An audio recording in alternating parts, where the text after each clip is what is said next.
হারুনের ভাতের হোটেলে ভাত খেয়ে তো তোমরা আন্দোলন অফ করে দিছিলা, কিন্তু অভিভাবকরা, দেশের সর্বস্তরের মানুষরা পরবর্তীতে কেন নামছে? এই মুখোশধারী এই হাসনাত আবদুল্লাহ বলি আর সেই সার্জিস বলি আর হোয়াট এভার, যারাই আজকে বিভিন্ন জায়গায় আজকে বিষ বাষ্প ছড়ায়া, আজকে এই অন্তর্বর্তীকালীন সরকারের উপদেষ্টার প্রথম পদক্ষেপই দরকার ছিল এই সন্ত্রাসীদেরকে নির্মূল করা।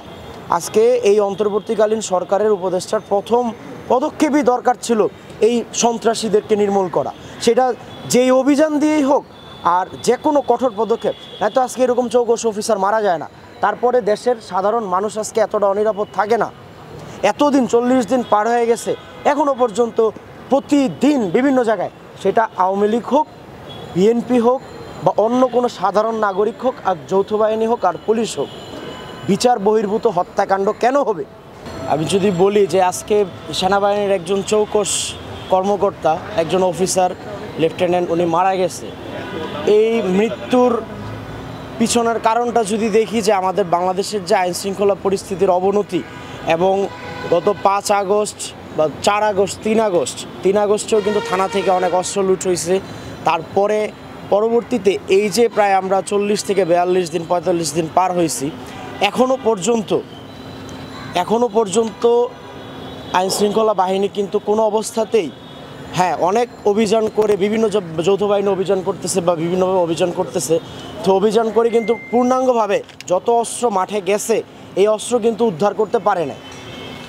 তারপরে যেই সব সন্ত্রাসীরা, সেটা খুনি হাসিনা লীগের হোক বা অন্য যেই কোনো টিমেরই হোক, কারণ তাদের 14 দলীয় ছিল, তো এখানে তাদের মধ্য থেকে যেই সব সন্ত্রাসীরা এই ছাত্র জনতার বুকে গুলি চালাইছে, এই সব সন্ত্রাসীদেরকে কিন্তু ওনারা গ্রেফতার করতে পারে নাই, যার দরুন আজকে দেশের বিভিন্ন জায়গায় বিচার বহির্ভূত হত্যাকাণ্ড কিন্তু হচ্ছে।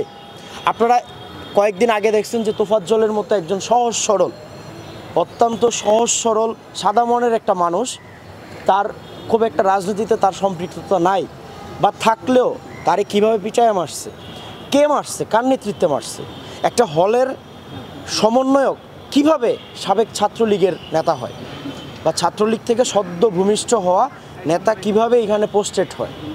এই যে আমাদের ভিতরে যে সমন্বয়হীনতা বা সমন্বয়কদের ভিতরের যে সমন্বয়হীনতা, বা এই রাষ্ট্রের যে অন্তর্বর্তীকালীন সরকারের যে উপদেষ্টা পরিষদ, তাদের ভিতরেও সমন্বয়হীনতা কিন্তু আমরা দেখতে পাচ্ছি, যার দরুন এখন পর্যন্ত সন্ত্রাসীদেরকে পূর্ণাঙ্গভাবে গ্রেফতার করা হয় নাই।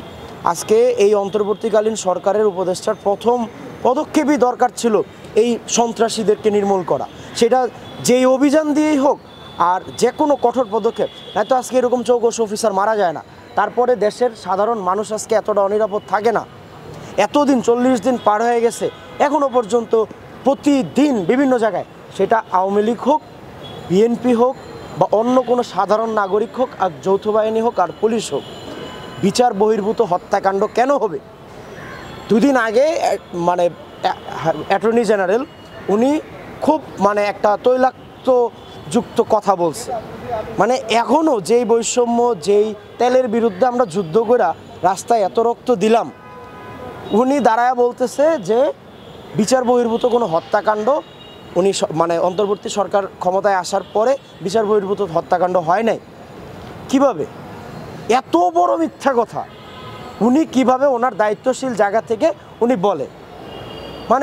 আবার উনি তুষ্ট করার জন্য ডক্টর আসিফ নজরুল স্যারের উদ্ধৃতি দিতেছে যে ওনারা আইন প্রতিষ্ঠায় যথেষ্ট কার্যকরী ভূমিকা রাখতেছে। এটাই কি নমুনা? তাহলে আজকে এই সেনা অফিসার কেন মারা গেল? আজকে রাষ্ট্রের বিভিন্ন ধরনের সন্ত্রাসীরা তারা জেলের থেকে বের হয়ে যেতেছে, ওদের সাথে এই আন্দোলনের সম্পর্কটা কি? ওদেরকে কেন বের করা হয়েছে? বাংলাদেশের শীর্ষ সন্ত্রাসী, খুনি, ব্লগার, হত্যাকারী, ওরা কেন ফুলের মালা নিয়ে বিভিন্নভাবে ছাদ খোলা গাড়িতে জেল থেকে তারা সাদরে বেরোচ্ছে? আজকে মানুষ হতাশ হয়ে পড়ছে এই আন্দোলনের সাথে। সার্বিকভাবে যারা বিভিন্ন সময় আজকে রাস্তায় জীবন দিছে, আহত হয়েছে, সবাই হতাশ হয়ে যাচ্ছে কেন? এই হতাশার মূল নায়ক কারা? এই মুখোশধারী এই হাসনাত আবদুল্লাহ বলি আর সেই সার্জিস বলি আর হোয়াট এভার, যারাই আজকে বিভিন্ন জায়গায় আজকে বিষ বাষ্প ছড়ায়া পুরা আন্দোলনের যেই স্পিরিট, তোমরা তো আন্দোলন ভাই অফ করে দিছিলা, ভাতের হারুনের ভাতের হোটেলে ভাত খেয়ে তো তোমরা আন্দোলন অফ করে দিছিলা, কিন্তু অভিভাবকরা, দেশের সর্বস্তরের মানুষরা পরবর্তীতে কেন নামছে?